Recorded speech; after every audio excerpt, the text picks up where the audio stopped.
Hello, my name is Dr. Linda Gorman, and I'm a neuroscientist. Neuroscience is a really big word, but a neuroscientist is just a person who knows a lot about the brain. And I'm here today to talk to you about how you can help to make your brain healthy, which means it will feel good. It's really easy to do, and anyone can do it. I love talking about brain health because it's spectacular, and spectacular means great. And when your brain is spectacular, you're a happy, healthy person. This is a brain fact story. We need to know and understand some things about the brain if we're going to understand how to keep our brain healthy. Today's story, My Brain Keeps Me Alive, is going to help you to understand why your brain is so important. There are so many things that our brain does to help us stay alive. Because our brain does so much to keep us alive, we have to work to keep our brain healthy. This is what's known as a symbiotic relationship. You help your brain, and your brain helps you. Some of the things that your brain does to help you stay alive, it does automatically. This means that your brain takes care of some things without you having to think about it. So let's see, when you wake up in the morning, do you have to tell your heart to start pumping blood to your muscles so you can get out of bed? No, your brain takes care of that for you. How about when you breathe? Do you have to tell your lungs to breathe so you can get the oxygen that your body needs to survive? No, your brain takes care of that for you too. But the brain does need help from other parts of your body. Your brain does not work alone to keep you alive. Your brain does not pump the blood all by itself. It needs your heart to do the work. Your heart gets information from your brain about where blood is needed. So let's say that you just woke up in the morning and you need to get out of bed. Well, your heart is going to pump blood to your muscles so that you can move. But let's say that you just ate breakfast and now you have to digest your food so you can get all the nutrients and energy from the food that you just ate. Well, then your heart is going to pump the blood to your stomach. Your heart gets information from your brain about how much blood is needed to the different parts of your body. So, say you need to go for a walk to the kitchen to get a glass of water. Then your muscles need some blood to make your arms and your legs move. But let's say that you're going for a walk in the woods. And when you're going for a walk in the woods, a bear started to chase you. Then you'd need a lot of blood to your muscles. So you would run away fast. You definitely need your brain and your body to be working together automatically without you having to think about it. Thinking slows you down. And that wouldn't be good if a bear was chasing you in the woods. Your heart sends the blood to where it's needed, and it sends the right amount so you can do what you need to do to stay alive. Your brain figures out where and how much blood is needed to do what you need to do. So your brain has to be talking to your heart, and it's your brain that tells your heart to pump the blood. Your brain doesn't get oxygen magically out of the air, it needs your lungs to help get the oxygen out of the air we breathe. In order to get the oxygen that our body needs, we must breathe. Now, you might be thinking to yourself, I don't need my brain to breathe. I can breathe whenever I want to. Well, you're kind of right, but it's your brain that knows how much and when you need to breathe. I have a question for you. How long can you hold your breath? If I say hold your breath, how long can you hold it for without you having to breathe? Well, for most people, they can hold their breath from between 30 seconds to up to 2 or 3 minutes. There's a person in Croatia just recently that held their breath for 24 minutes and 37 seconds. That's a Guinness Book of World Records. But did you ever think about why you can't hold your breath for 24 minutes?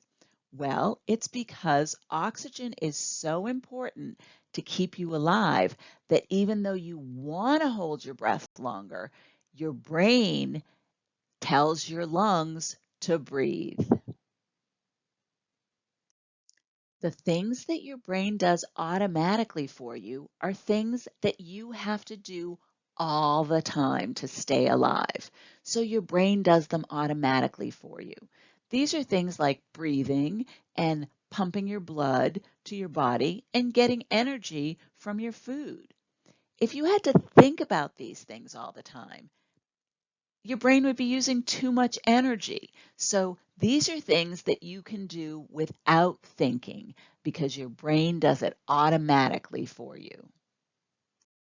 Some of the things that your brain does to help you stay alive, it can't do automatically. These are things like eating or drinking or sleeping or going to the bathroom. All animals need to do these things to stay alive.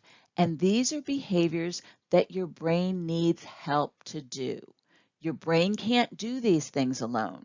Plus, there's definitely thinking that goes with these behaviors. Let's look at eating behaviors. Your brain gets a lot of signals from your stomach and even from fat cells in your body. These signals tell the brain when your body needs food. The hungrier you are, the more signals go to your brain. Now, your brain has a problem. Your brain knows you need food, but your brain can't get the food all by itself. So what your brain does is your brain makes you think about getting food. So that way you'll do the behaviors like walking to go get the food and putting the food in your mouth that will put the food in your mouth and get your body the food that you need. Now, I said there's thinking involved because depending on where you are, there are different ways to get food. So you first need to ask yourself, where am I? You've learned about how to get food in different places. If you're at school, you may have to go to the school cafeteria. You wait in line, get your food, then go sit down and eat it.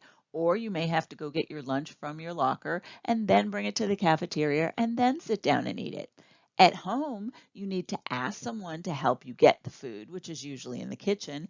And when you get the food, then you can sit down and you can eat it. But before you even do those behaviors, in order to get the food, your stomach first has to tell your brain that you're hungry. Then your brain will tell your body to move and to go get the food based on where you are and what you've learned about how to get food there. So if you're in school, your brain says, walk up and go to the lunch line and get some food. Now, what happens next is really cool. Eating food when you're hungry makes you happy. This is your brain at work again. Your brain makes you happy so that you'll do the same behaviors again the next time that you're hungry. After you've eaten, your stomach will tell your brain that you're full, and then your brain will tell your body to stop eating. If you eat slowly, then your stomach and your brain have a chance to talk, and you'll eat the right amount of food for what your body needs. Eating when you're hungry makes you happy. This is your brain making sure you get the food you need when you need it. Eating when you're full, well, that can actually make you feel a little bit sick. This is your brain making sure that you don't eat too much food. The brain does the same thing when you need water or when you need sleep or when you need to go to the bathroom. Your brain gets signals from your body telling the brain what's needed, and then your brain makes you think about what you need to do to get what your body needs. Your brain helps by using things that you've learned to tell your body to move and to do the behaviors that you need to do to stay alive. Now, I said that there's thinking involved because think about it. Say you're sitting in the classroom and you feel like you need to pee. You've learned that you need to go to the bathroom to do this. And you know that you don't just sit there and pee. Oh my gosh, that wouldn't be a good thing to do. So your brain has to use what the brain has learned about how to do the behaviors so that we can go to the bathroom where we're supposed to go to the bathroom.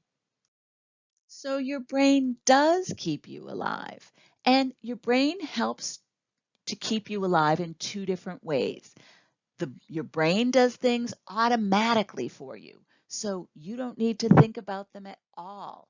These are things like breathing and pumping blood to your muscles and digesting your food.